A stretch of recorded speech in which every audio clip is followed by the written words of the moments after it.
Good morning, Cubby fans. 10 in a row. Freaking Cubbies are rolling. They don't care who they play. They go down to Texas, and Texas is not a very good team. They've had their struggles this year so far. They're under 500, but the Cubs just put the walloping on them. Started right away, runs in the first inning.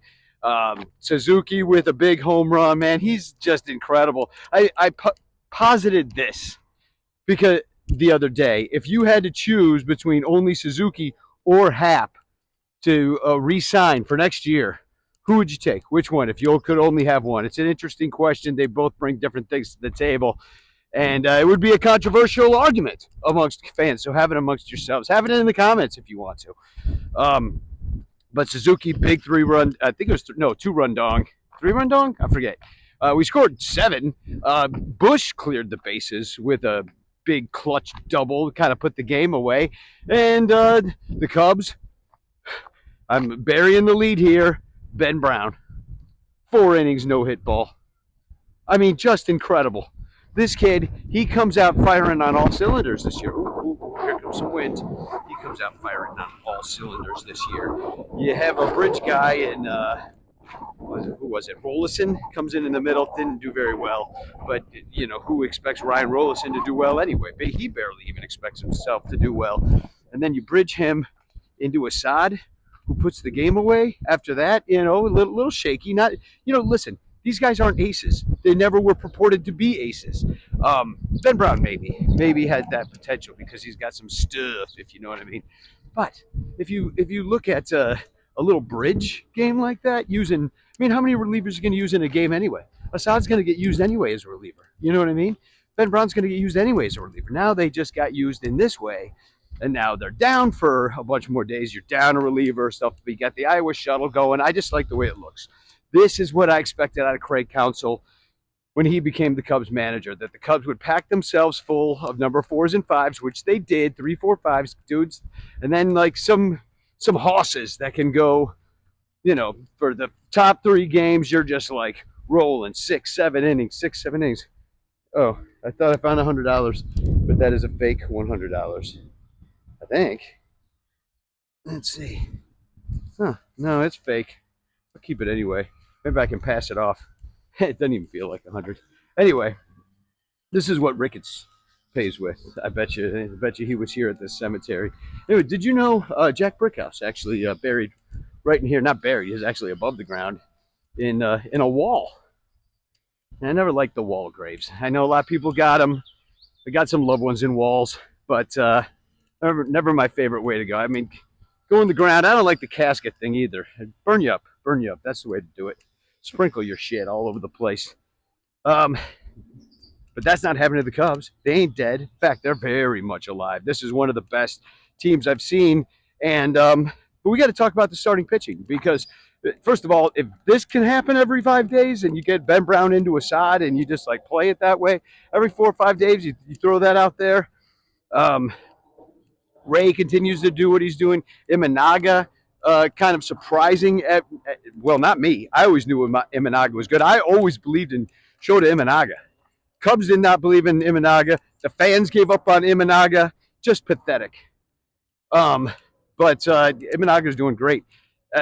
These guys go through ebbs and flows of their season, but they're professionals. They get the job done as long as they're healthy. Then you got Cabrera. I always forget about Cabrera. He's just this sneaky good guy who goes in there and gets the job done as well. Now, the offense has certainly helped him out. The offense has been clicking. So that's going to make every pitcher look good, right? So you can, and also, if you don't play in such of these tight games, the manager has a lot more options at how they can play the bullpen. So if a guy's kind of cruising and he gives up 3 in the 6th inning, but you've already got 7 runs, like you just kind of don't care. It's not that big of a deal. But with the Cubs being so hurt, and Ethan Roberts came into the game as well last night, and good to see him back because a vent fell on his freaking hand and it ruined everything for a moment there. But it was just another one of those things that has befallen the Cubs injury-wise this year, and that would be one of the freakier ones. At least it's not, like, I don't know, we'll see what happens. Hopefully he's okay. But he looked okay last night, so we're in good shape there. But if the Cubs, 10 in a row. That is not a fluke because they've done it twice. Last year, the most they could string together was 5.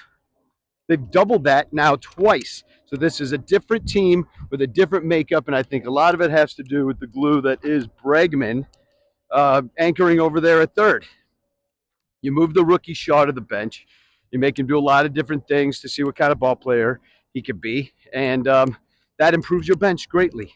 They've found ways to get him into the games in advantageous situations, and you know, there's been a couple incidents like that PCA thing where he didn't tell him to slide. I just don't know that Matt Shaw's the smartest person in the world, which maybe means he's not the smartest ball player. Sometimes guys are super stupid about everything else in life, and they're great ball players. Sometimes they're just stupid about everything. He might be a great ball player who's kind of a stupid ball player, but he still has the skills to like bail himself out. And then, you know, the whole thing about showing up at the white nationalist rally. Whew, that's stupid. That's very stupid. He'll never live that down in my mind, you know, because once a guy shows who he is in that respect, I mean, it's like one thing to hold your views. It's another thing to go out there and like, I mean, flaunt them with terrible people. There's lots of places that he could have gone and talked about Jesus that would have still like been annoying to me in the same way that anybody like in that particular cult talking about Jesus annoys me. But there are places he could do it that I wouldn't be, you know, hate him from. I'd be like, well, he thinks this thing, and then he's just going to go to a church where other people think that too, and do it. I mean, maybe that's what TPUSA, but there's a lot of people that think a lot of other things at those events, at the Toilet Paper USA events. That there's a lot of other beliefs going on that are well, they're damaging to all of society, to literally 2/3 of the people, all minorities, women. I mean, I don't mean to get off track here because I was talking about how the Cubs are awesome, but you know, sometimes when I think about Matt Shaw, and I start thinking about, you know, the damage that religion does to the world and this white nationalist cult that we're now dealing with in our country, and it really just pisses me off. Fuck you, Matt. So anyway, I hope they trade him, but he is a valuable ball player to have on the bench as long as he continues to do pretty well in that role, and he has. But back to but Bregman, what an upgrade! You know, a little slow coming out of the gate, but since then he's I mean, he's done better. The one he just is a glove. The one glove first guy that you really got to worry about is bat. He was on base last night. Is Dansby Swanson. Dude's hitting like a pitcher. I mean, this is now he's hiding down there because everybody else is doing so well. But this is a guy with pop, can hit 25 home runs, 30 home runs. Maybe he's got that potential per year. But I mean, the fact that he's just the swing looks like shit.